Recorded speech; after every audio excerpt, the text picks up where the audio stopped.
Ми сьогодні вводимо в обіг, Укрпошта вводить в обіг дві нові поштові марки: кримсько-татарські чебуреки та українська ковбаса. Раз, два, три.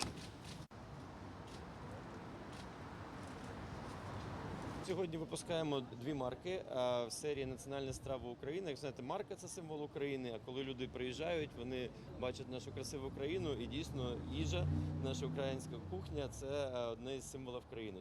На сьогоднішній презентації нової поштової марки, яка присвячена кримсько-татарському чебуреку, в обмін на марку можна отримати чебурек. На марці зображений чебурек, айран і гранат – символи кримсько-татарської кухні. Я сподіваюся, серія – це 130 тисяч марок, які будуть доступні по всім нашим відділенням. Частину, ви бачите, частину вже можна придбати від сьогодні.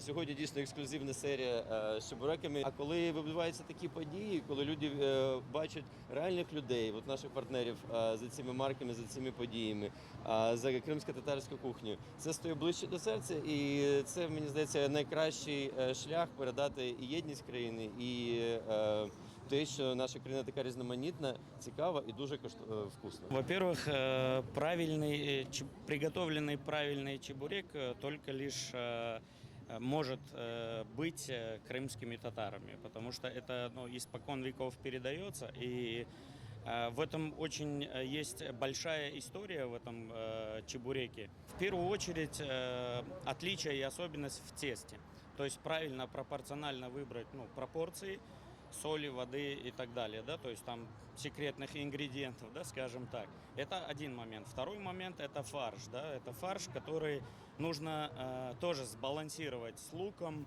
с солью, с приправами. Мы не переделывали его, он такой, какой он был. Самое важное, чтобы вы не чувствовали лук в фарше. И особенность крымско-татарского чебурека – это когда вы его едите, вы чувствуете только мясо.